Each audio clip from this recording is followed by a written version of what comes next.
Olá, tudo bem com vocês? Nós vamos iniciar uma série de vídeos falando sobre rotina. Nesse primeiro vídeo nós vamos falar sobre rotina de estudos, pois a gente sabe que agora nessa pandemia nós estamos tendo muitas dificuldades com rotina, desde o acordar até a hora de dormir, hora das refeições, hora do banho, hora da tarefa de casa, hora de postar as atividades.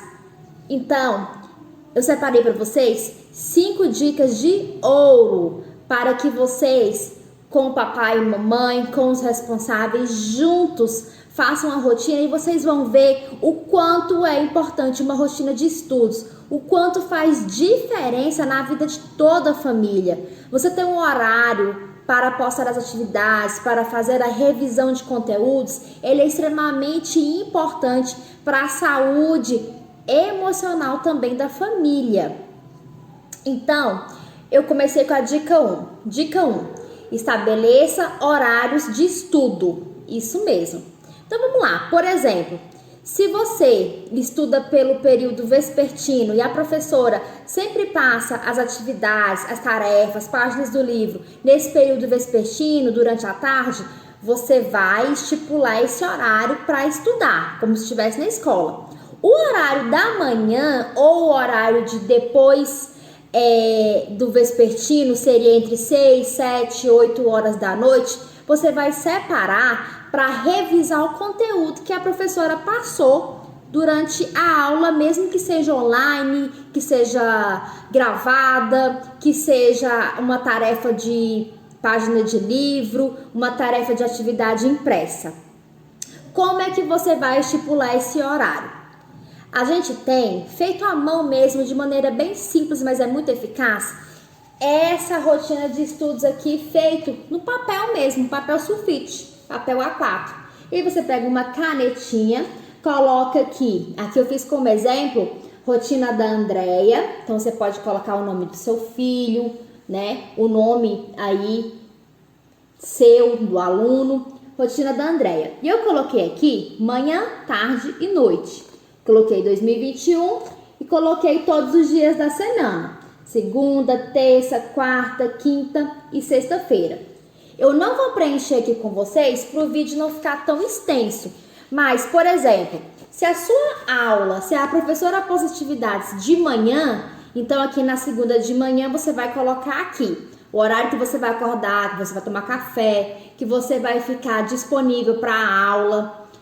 E aí à tarde você vai colocar um horário de descanso depois do almoço e estabelecer o horário que você vai estudar ou fazer a atividade proposta pela professora. Então, você coloca de 2 a 3 horas da tarde, de 3 a 4 horas e assim por diante.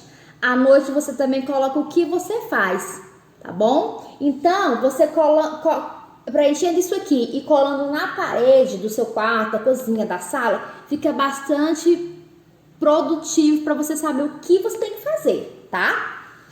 A segunda dica, organize um lugar para estudar. Gente, é de suma importância você organizar um lugarzinho para o seu estudo. Não precisa ser uma escrivaninha bonita, uma cadeira super bonita. Pode ser aí a mesinha da sua casa, a mesinha que você faz as refeições, uma cadeira confortável, mas uma cadeira simples mesmo. Não precisa ser só um quarto para você, porque às vezes você divide quarto com os irmãos, mas que seja um lugar limpo, organizado e que principalmente mantenha você longe das distrações. O que são as distrações? Televisão ligada com desenhos, internet com outros celulares com jogos, gente conversando muito alto. Então, a hora do estudo seu é seu. Você precisa ter esse momento que não faça você distrair, tá bom? A terceira dica, monte um cronograma junto com seus pais. Então, papai e mamãe responsável, monta esse cronograma junto com a criança. Não adianta nada o pai ou a mãe montar esse cronograma sozinho, colar na parede e pedir à criança para que desenvolva esse cronograma sozinho. O importante é a criança, junto com o pai, desenvolver esse cronograma para que a criança entenda que é importante para ele, né? E aí ele vai se motivar também para cumprir esse cronograma. Ele vai saber por que que ele está cumprindo, o objetivo que ele está cumprindo, por que que ele está estudando em casa e não na escola, tá bom? Dica número 4, recompensa. Gente, na pedagogia a gente chama de reforço positivo.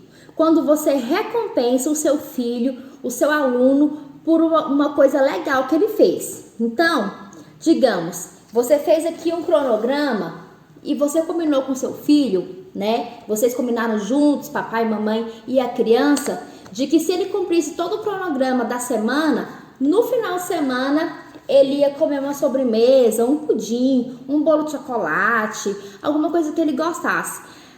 As recompensas, eles são familiares entre você, criança, e você, papai e mamãe. Então você, melhor que ninguém, sabe o que o seu filho gosta. Começa a fazer as recompensas. Então tá bom. É uma criança que às vezes não quer assistir a aula, é uma criança às vezes que tá desmotivada. Faz essa recompensa, esse reforço positivo, você vai ver o tanto que vai dar certo, tá bom? E o 5, converse com a criança sobre o conteúdo estudado. O que é isso? Se tivesse nas aulas presenciais, quem ia explicar esse conteúdo, fazer perguntas, as crianças iam conversar com elas sobre esse conteúdo, é o professor. Como a gente está em aulas remotas, o que acontece? A criança não tem ali do lado dela pessoas que vão conversar com ela sobre esse conteúdo.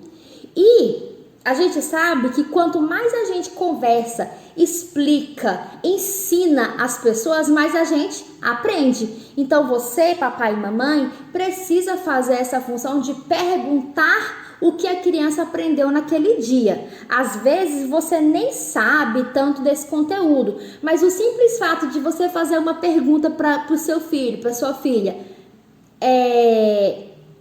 Maria, o que você aprendeu hoje na aula? Foi aula de ciências? Ah, foi aula sobre a água. O que você aprendeu sobre a água? Como é que a água é? Quais são os estados físicos da água? O que você achou mais legal dessa aula, Maria? Então, o simples fato de você perguntar para a criança sobre os conteúdos, mesmo que você não saiba, vai motivá-la ainda mais. Bom, as 5 dicas são essas. Espero ter ajudado. Beijo!